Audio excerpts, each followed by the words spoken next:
Bon, une fois que j'ai le squelette de ma page web, j'aimerais vous montrer comment créer un iframe. Donc, si tu recherches ce que ça veut dire un iframe, tu peux évidemment aller lire sur la balise. Donc, on peut lire et voir qu'est-ce qu'on peut lui donner comme attribut. Mais si on va regarder vite fait, ce que c'est tout simplement un iframe, c'est quand tu prends le contenu d'un autre site web et que tu le démontres sur ton site web à toi. Donc, en fait, moi, je vais faire une recherche vite faite, responsive iframe. Donc, on sait que responsive, ça veut dire que je veux que ça s'adapte dépendamment de quel appareil je regarde. Donc, si je prends, en fait, je vais prendre le code ici. Donc, pour l'instant, j'ai une image qui n'existe pas ici. Donc, ce que je vais faire, c'est que je vais aller ajouter, au lieu de cette image qui n'existe pas, je vais supprimer l'image et je vais mettre le code que je viens de copier. Puis, on pourra voir ici, en fait, qu'est-ce qui arrive. J'ai maintenant la vidéo YouTube qui était là, mais en fait, c'est pas celle-là que je voulais.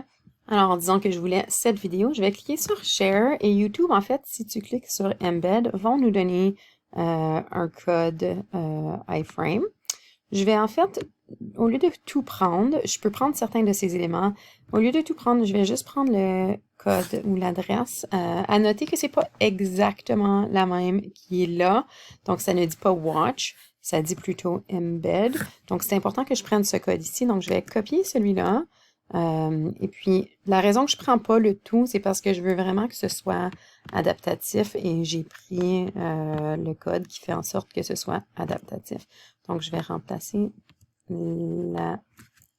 l'adresse URL avec celle-ci. Et puis, je devrais maintenant voir ma vidéo à moi. Donc, je peux cliquer sur ma vidéo. Et j'ai maintenant intégré cela. On peut faire la même chose avec Desmos. Donc, si je prends ceci, disons que je vais faire je vais supprimer l'image qui ne m'intéresse pas dans ma prochaine section et je vais ajouter ceci au lieu de mettre l'adresse du vidéo YouTube. Si je me rends sur Desmos et que j'avais, par exemple, un graphique que j'avais sauvegardé, peu importe, et que je veux le partager. Donc, même chose, Desmos me permet de prendre un embed. Donc, je pourrais prendre celui-ci ou tout simplement juste, puisque j'ai copié-collé, je vais juste aller chercher ceci, puis garder les paramètres que j'avais copié-collé. Donc, je vais remplacer la source de mon iframe avec la source que Desmos m'a partagée. Et puis, on devrait voir maintenant mon graphique Desmos d'intégrer. Donc, je peux voir mon graphique, je peux voir ceci. Donc, si je voulais être capable d'aller cliquer puis d'aller voir le graphique, je voudrais peut-être ajouter un lien. Si vous voyez, si j'avais pris tout à fait tout le iframe que Desmos me partage et puis que je l'inclus au lieu de celui que j'avais ajouté avec la classe responsive, je peux aussi class responsive iframe. Oups. Oups, je vais effacer toute la ligne. Donc, triple clic, j'efface. Je vais ajouter exactement ce que Desmos me donne. Et on peut aller... En fait, on peut regarder ce que ça va faire. Fait que normalement, ça devrait juste être comme très gros parce que c'était pas adaptatif. C'est pas resté dans mon frame. Alors, on est mieux de s'en tenir à notre code de iframe plus simple pour que ça soit adaptatif. Et je vais peut-être ajouter un lien. Donc ici, Desmos me partage le lien. Donc je pourrais prendre ce lien-là, aller sur le site de W3 School pour un lien hypertexte. La référence HTML, en fait, c'est un A. Donc si tu cliques sur A, tu vas trouver l'information. Comment est-ce que je fais pour ajouter un lien? Il y a l'explication et tout. Donc si tu veux l'essayer ici, au lieu d'avoir ça, je pourrais avoir à l'intérieur le lien vers mon site Desmos. Et puis, je pourrais l'appeler ce que je veux, peut-être quelque chose d'un peu plus pertinent, mais le but, c'est de vous montrer le code. Donc, si je prends maintenant ce code-ci et que je l'insère sur ma page, peut-être que je vais le mettre en dessous de mon iframe. Je vais maintenant faire un refresh et puis on devrait voir le lien ici.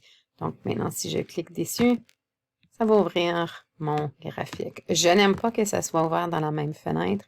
Donc, sur W3 School, si je lis davantage, je saurai que, en fait, si je veux que ça ouvre dans une différente fenêtre, je pourrais utiliser l'attribut à href qui me permet de l'ouvrir. Non, c'est pas ce que je voulais vous montrer. C'est target. C'est l'attribut target. Désolé. Target, ici. Donc, si je veux que ça ouvre dans une différente page, je choisirai d'écrire target égale blank sur ma page à moi. Donc, si je reviens, où était mon graphique d'Esmos, à target égale blank. Et puis là, je vais faire un refresh. Quand je clique sur mon lien, au lieu de ouvrir dans la même fenêtre, ça m'ouvre un nouvel onglet. Donc, d'habitude, quand on quitte notre site, c'est ce qu'on veut pour un lien. Donc, dans cette, voilà la vidéo. Donc, tu sais maintenant comment intégrer un iframe et tu sais aussi comment créer un lien qui ouvre dans une deuxième fenêtre.